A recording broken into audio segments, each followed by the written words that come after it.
اللہ کے پاک نام سے جو دلوں کے بیچ جانتا ہے اور جو نہایت رحم کرنے والا ہے۔ آج پھر رمضان ٹرانسمیشن کا آغاز ہے۔ میڈم صبا گل جی کسی تعارف کے محتاج نہیں ہمارے ساتھ موجود ہیں، پرو جنڈر سپورٹ کے CEO ہیں، اور ہمارے ساتھ یہ بھی کسی تعارف کے محتاج نہیں ہے، اس ٹائم بڑی ٹرینڈ پہ جا رہی ہیں، مانو ٹک ٹاکر ہمارے ساتھ موجود ہیں۔ ان سے بھی کچھ سوالات کریں گے رمضان المبارک کے حوالے سے، پھر ان کی جو ٹک ٹاک بناتی ہیں، جہاں جہاں جاتی ہیں، کیا کیا ان کے ساتھ مس ایپ ہوتا ہے، وہ بھی آپ لوگوں کے سامنے رکھیں گے۔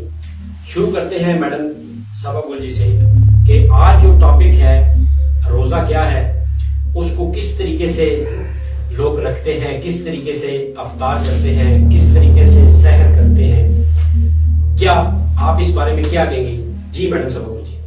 بسم اللہ الرحمن الرحیم۔ شکریہ استاد سلمان گلاس کے ساتھ لاکھوں درود کروڑوں درود آقا کریم صلی اللہ علیہ وآلہ وسلم کے پر بڑا خوبصورت ایک ٹاپک ہے ہمارا۔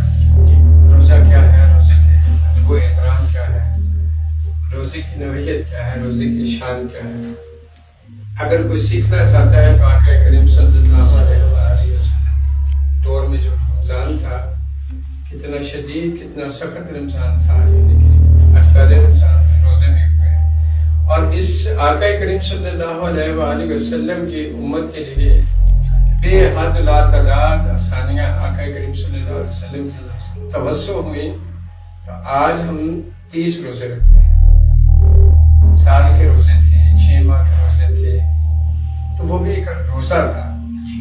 یعنی کہ روزہ ایک وہ چیز ہے جو پورے وجود کا روزہ رکھا جاتا ہے، چاہے وہ ہمارے وجود کے ساتھ مثلاً آنکھیں ہیں، زبان ہے، سوچ ہے، ہاتھ ہے، پاؤں ہے۔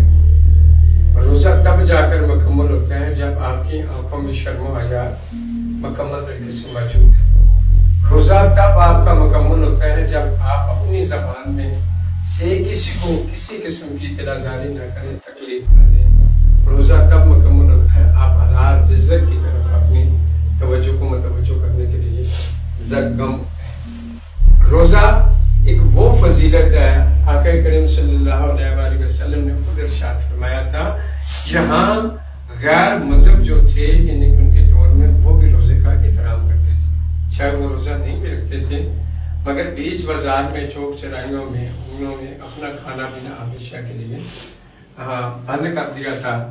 وہ ہمیشہ یعنی کہ اپنے چار دیواری کے اندر ایک پردے کے اندر اپنے کھانے پینے کا بندوبست جو تھا وہ کرتے تھے۔ مسلمانوں کے ساتھ یہ سلوک تھا۔ روزہ ایک ایسی فضیلت ہے، روزہ رکھنے سے انسان کی لاکھوں بیماریاں کروڑوں بیماریاں جو ہیں ان سے نجات ملتی ہے۔ روزہ جسم کی ایکسرسائز ہے۔